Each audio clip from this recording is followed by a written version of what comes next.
So welcome back to नुस्कृत। So ये एक सीरीज़ मैं शुरू कर रहा हूँ यार। इसके अंदर हम डिस्कस करेंगे वेरियस टॉपिक्स इन एसक्यूएल। हाँ, this series will be some random, ठीक है। कुछ रैंडम होगी, ऐसा नहीं है कि एक स्पेसिफिक पैटर्न में हम लोग चल रहे होंगे, ठीक है। बहुत फ्रीक्वेंट वीडियोस नहीं होंगे इस प्लेलिस्ट के अंदर, ठीक है। तो इस प्लेलिस्ट के अंदर we will be covering those questions which are frequently asked in interviews, SQL interviews। तो बहुत सारी प्रोडक्ट बेस्ड कंपनीज में SQL बहुत पूछा जाता है, ठीक है, और अच्छे से पूछते हैं। प्रोडक्ट बेस्ड स्टार्टअप्स में बहुत पूछते हैं, ठीक है। तो कुछ अच्छे क्वेश्चंस कवर कर रहे होंगे इस प्लेलिस्ट के अंदर। तो हम हमेशा एक एक करके क्वेश्चंस को कवर करेंगे। तो इस वीडियो के अंदर मैं पहला क्वेश्चन कवर करूंगा विच इज़ रैंडम। कैसे कवर करूंगा? क्वेश्चन होगा, क्वेश्चन के पीछे कुछ ऑब्वियसली क्वेरी होगी, तो खतरनाक क्वेरी होगी एक, ठीक है। तो उस पूरी क्वेरी को हम लिखेंगे अच्छे से इन डेप्थ समझाऊंगा, ठीक है। टेबल के थ्रू समझाऊंगा, रन भी करके दिखाऊंगा। और हर एक वीडियो के अंदर कुछ कंसेप्ट होगा जो कि फाइनली आपको समझ में आ जाएगा, ठीक है, and which you can apply in lot of questions, ठीक है। तो स्टार्ट करते हैं without wasting any time. So now for this video we will be having this question. So question is that we will be given two relations. तो interviewer कैसे पूछेगा question? ऐसे पूछेगा कि let's say you are given two relations, one is enroll relation and other one is course relation, ठीक है। These number of attributes are given in enroll relation and course relation. Now what you have to do is you have to return all the SIDs, ठीक है। You have to return all the SIDs enrolled for every course taught by let's say अभी, ठीक है। It means इस course वाली table के अंदर कोई इंस्ट्रक्टर होगा अभी नाम का, जिसने कोई कोर्स डिज़ाइन किया होगा। तो we have to return all those SIDs, हमें वो सारी एसआईडीज को रिटर्न करना है इस एनरोल स्टूडेंट के अंदर, एनरोल टेबल के अंदर से वो सारी स्टूडेंट की आईडीज को रिटर्न करनी है जो कि अभी के द्वारा जितने भी कोर्स पढ़ाया गया है उन सब में एनरोल्ड हो, ठीक है। तो let's make more clear this question by considering an example. Question क्या था? We have to find all those SIDs which are enrolled in all the courses, means which are enrolled in every course taught by अभी। तो अभी के द्वारा जो सारे courses पढ़ाए गए हैं, तो कौन कौन से कोर्सेज पढ़ाए गए? C1, C2, C3। तो ये तीन कोर्सेज है। तो means we have to find all those SIDs जो कि इन तीनों ही कोर्सेज में एनरोल्ड है, ठीक है। तो जैसे इस टेबल के अंदर अगर आपको दिख रहा होगा, तो S1 is enrolled in C1, S1 is also enrolled in C2, S1 is also enrolled in C3, ठीक है। अच्छा, और अभी के द्वारा सारे कोर्सेज कौन कौन से पढ़ाए गए हैं? C1, C2, C3, S1 भी तीनों में एनरोल्ड है। It means S1 is in the result, S1 हमारे पास रिजल्ट में होगा। Now let's talk about this S2। S2 is enrolled in C3, course number C3। S2 is enrolled in C4 also, ठीक है। अगर तुम ध्यान से देखो, S2 कौन कौन से कोर्सेज में एनरोल्ड है? सिर्फ एक C3 कोर्स में एनरोल्ड है जो कि अभी के द्वारा पढ़ाया गया है। बट C1 और C2 के अंदर वो एनरोल्ड नहीं है, C1 और C2 के अंदर वो एनरोल्ड नहीं है। It means S2 will not be in the result, S2 result में नहीं होगा। Similar case will be S3 also. S3 is enrolled only in C4 which is not actually taught by Abhi, ठीक है, वो सनी के द्वारा पढ़ाया गया है। And S3 is not enrolled in C1, C2 and C3, तीनों में नहीं है वो एनरोल्ड, ठीक है। तो means those SIDs which are enrolled in all the courses which are taught by Abhi, that particular ID SID will be in the result, otherwise that SID will not be in the result। तो I hope you have got the question clearly, ठीक है। चलिए great. Now let's talk about it solution, ठीक है। What we are going to do in the solution, उसके बारे में बात करते हैं, ठीक है। तो ज़्यादा सोचने की कोशिश नहीं करेंगे, डायरेक्टली आऊँगा मैं, ठीक है। तो पहले क्या है कि हमें क्या करना पड़ेगा, हमें इस एनरोल रिलेशन के हमें इस एनरोल रिलेशन के दो इंस्टेंसेस को कंसिडर करना पड़ेगा, ठीक है। देखो, इस क्वेरी को जनरेट करने के लिए there can be many solutions, but हम वो सॉल्यूशंस पढ़ रहे होंगे जिससे इंटरव्यूअर ना एकदम खुश हो जाएगा। Means he is not going to ask you more questions on SQL. हम कुछ ऐसा सॉल्यूशन उसको देने की कोशिश करेंगे। जॉइंस वगैरह लगा करके you can find out the solutions, बहुत इजीली सॉल्यूशन हम निकाल लेते हैं। But we are going to learn these SQL queries in some very different way, so that कि इंटरव्यूअर एकदम से मतलब भाई साहब उसको हिसाब के तरीकों से उसको प्यार हो जाएगा, ठीक है। तो ऐसे कुछ पढ़ेंगे। तो एनरोल का हमने एक इंस्टेंस हमें गिवन था, एनरोल का हमने दूसरा इंस्टेंस कंसिडर किया कि लेट्स से भाई एक टेबल है, एक टेबल को हम कितने भी तरीके से मान सकते हैं ना, जितनी बार आप यूज़ करना चाहो उतनी बार यूज़ कर सकते हो। तो हमने एक एनरोल टेबल हमें गिवन थी, हम एक और टेबल, इसी सेम टेबल को एक बार और यूज़ करेंगे किसी और क्वेरी के अंदर, और ये हमारे पास कोर्स टेबल हमें गिवन है ही, कोई दिक्कत है ही नहीं इसके अंदर, तो ठीक है। तो देखो हम करने क्या वाले हैं, ठीक है, इस चीज़ को समझो हम करने क्या वाले हैं। तो बेसिकली ध्यान से देखना, हम इस एनरोल टेबल के अंदर से एक एक एसआईडी को कंसिडर करेंगे। Listen very carefully. देखो लेट्स से मैंने पहले एसआईडी को कंसिडर किया, पहली वाली रो को, ठीक है। फिर नेक्स्ट पॉइंट इन टाइम पे नेक्स्ट रो को कंसिडर करूंगा, फिर थर्ड पॉइंट इन टाइम पे थर्ड रो को कंसिडर करूंगा। तो एक एक करके कंसिडर करेंगे, ठीक है। लेट्स से मैंने पहले फर्स्ट रो को कंसिडर किया। इस फर्स्ट रो में एसआईडी जो है वो क्या है, वो S1 है। लिसन वेरी केयरफुली, S1 है, ठीक है। अब इस S1 के लिए हम देखते हैं क्या क्या प्रोसीड करेंगे। नाउ इस कोर्स टेबल के अंदर first of all we will calculate all those courses IDs which are taught by Abhi. तो कैसे लिखेंगे उसकी query, select CID from course where instructor is equal to Abhi, ठीक है। ये वाली क्वेरी हमें दे देगी C1 C2 C3। नाउ अब देखो इस एनरोल रिलेशन के हम क्या करेंगे, इसके अंदर हम क्या करने वाले हैं, इसके अंदर हम यहाँ पे इस एनरोल रिलेशन की जो एसआईडी है, ठीक है, मान लो ये T1 है, इस एनरोल रिलेशन को मैं T1 बोलता हूँ, इसको मैं T2 बोलता हूँ, ठीक है। तो इस T1 रिलेशन की जो एसआईडी है, T1 रिलेशन की जो एसआईडी है वो जो है इस टेबल के अंदर से मैं T2 की आईडी भी वही निकालूंगा। मींस मैं वो T2 की एसआईडी निकालूंगा which is equal to T1 dot SID, ठीक है। तो जहां पे ये कंडीशन फुलफिल हो रही है मैं वहां से वो कोर्सेज निकालूंगा, ठीक है। तो यहाँ पे T1 की एसआईडी कौन सी है, S1। इस टेबल के अंदर भी T1 की एसआईडी कहाँ पे है, T2 की एसआईडी जो कि T1 एसआईडी के बराबर है, कौन कौन सी है, this one this one this one. तो जहां जहां पे भी, लिसन वेरी केयरफुली, जहां जहां पे भी T2 की एसआईडी T1 की एसआईडी के बराबर होगी मैं वहां से वो वाले कोर्सेज को निकाल लूंगा। तो इस टेबल के अंदर से ये वाली क्वेरी के हिसाब से मुझे कौन कौन से रिजल्ट में मिलेंगे, C1 C2 C3, ठीक है। तो ये मेरे को मिले। अब मैं क्या करूंगा, इसी रो के लिए मैं इस डेटा सेट में से इस डेटा सेट को माइनस करूंगा, इस डेटा सेट में से इस डेटा सेट को माइनस करूंगा, तो मुझे क्या मिलेगा, 0, एम्प्टी मिलेगा, एम्प्टी रिजल्ट, ठीक है, एम्प्टी मिलेगा। इसका मतलब नाउ कंक्लूजन है यहाँ पे, इसका मतलब ये है कि किसी पर्टिकुलर एसआईडी के लिए तुमने एक एसआईडी यहाँ पे लिख ली, उसके बाद तुम इस कोर्स रिलेशन में से वो सारे कोर्सेज निकाल लो जो कि अभी के द्वारा पढ़ाया गया है, ठीक है। वो आ गए C1 C2 C3।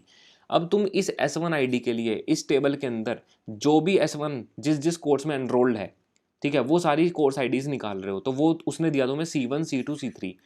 And now if you will subtract this particular result from this result you will be getting empty result.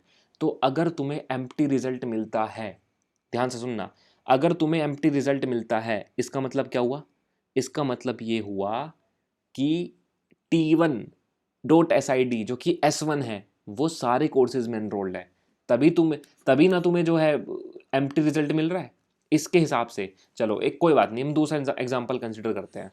Let's say मैं S2 की बात करता हूँ। इस बार मैंने T1 डॉट एसआईडी जो लिया वो S2 लिया, ठीक है।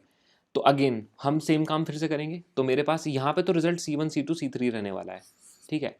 अब देखो इस टेबल के अंदर से T2 डॉट एसआईडी जो कि T1 डॉट एसआईडी के बराबर है वहाँ से सारे कोर्सेज निकालो। तो T2 dot SID T1 dot SID के बराबर कहाँ कहाँ पे, यहाँ पे और यहाँ पे। तो रिजल्ट के अंदर क्या आएगा, C3 C4 आएगा, C3 C4 आएगा। ये दोनों कोर्सेज रिजल्ट के अंदर आएंगे। Now when you subtract this result from these number of results you will be getting C1 C2, ठीक है। जब आप इसको माइनस करोगे C2 C3 C4 को माइनस करोगे फ्रॉम C1 C2 C3 तो you will be getting C1 C2, क्योंकि C3 सब्ट्रैक्ट हो जाएगा। सेट डिफरेंस है, जो मैथमेटिक्स में आपने सेट चैप्टर में डिफरेंस पढ़ते हो वही सेट डिफरेंस है, ठीक है। तो यहाँ पे इस बार आपको रिजल्ट एम्प्टी नहीं मिलेगा।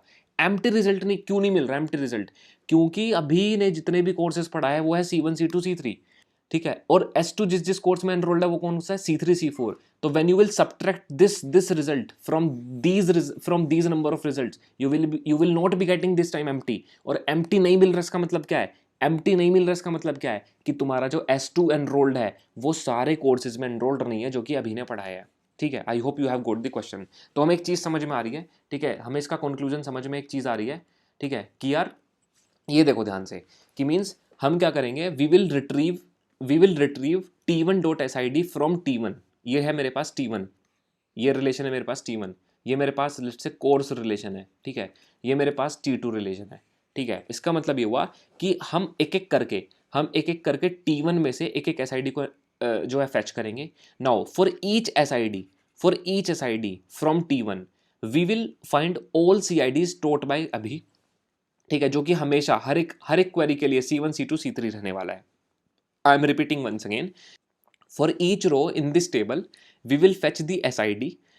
We will fetch SID from T1 such that all CIDs taught by अभी C1, C2, C3 में से अगर मैं माइनस करूं उन CIDs को इस T2 रिलेशन के अंदर से, अगर मैं उन CIDs को रिमूव करूं जो कि T1.SID के बराबर है, विच आर एनरोल्ड बाय T1.SID, ठीक है, तो मेरे को आंसर मिलेगा। जैसे कि फॉर एग्जांपल T1.SID अगर मैंने S1 को कंसिडर किया तो S1 के कॉरेस्पोंडेंट जो मेरे पास अभी के द्वारा सारे कोर्सेज टोट पढ़ाए गए हैं वो कौन कौन से, C1, C2, C3 माइनस करूंगा क्या, C1, C2, C3, C1, C2, C3 minus क्यों किया, क्योंकि T2 की जो SID वो बराबर है T1.SID के, कहाँ कहाँ पे, यहाँ पे बराबर है 3 जगह पे, तो वो सारी CIDs मैंने निकाल ली, वो CIDs मेरे रिजल्ट में आ गई।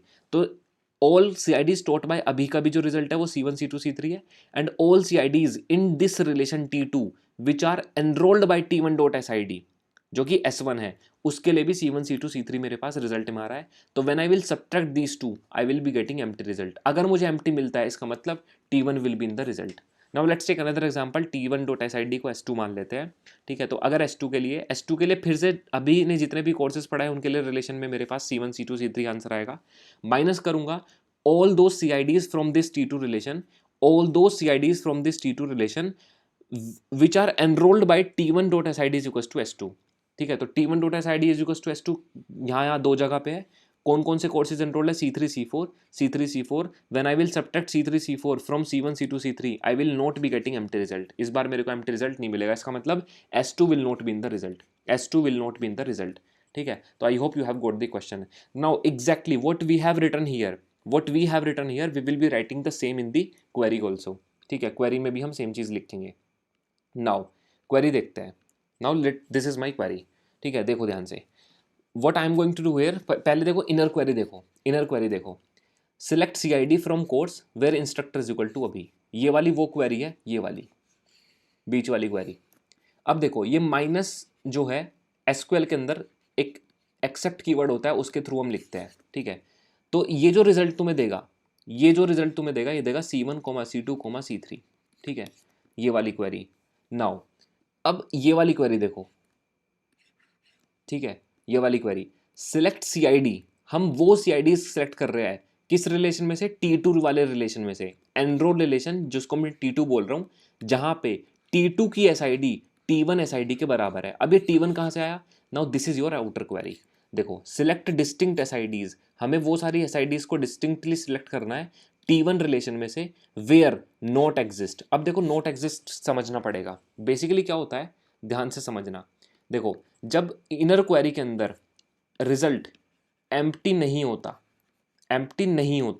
नॉट एम्प्टी होता है, मतलब कुछ ना कुछ ये क्वेरी, इनर क्वेरी कुछ ना कुछ रिजल्ट हमें रिटर्न करती है, तो इसका मतलब होता है रिटर्न ट्रू। तो वेयर जो तुम्हारे पास एग्जिस्ट होता है, एग्जिस्ट हमें रिटर्न करता है true. If result is not empty, exist की बात कर रहा हूं, एग्जिस्ट ट्रू रिटर्न तब करता है जब रिजल्ट हमारे पास एम्प्टी नहीं होता।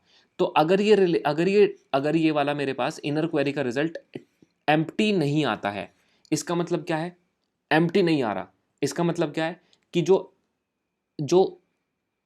स्टूडेंट SID है, जो भी मेरे पास SID है, वो सारे कोर्सेज में एनरोल्ड नहीं है। अभी देखा ना तुम लोगों ने, क्या देखा था प्रीवियस स्लाइड में कि यार अगर मैं माइनस करने के बाद अगर मुझे एम्प्टी मिलता है, इसका मतलब T1.SID मेरा रिजल्ट में होगा, मतलब जब मेरे पास एम्प्टी रिटर्न करेगा तब मेरे पास कंडीशन ट्रू हो रही है इस बार।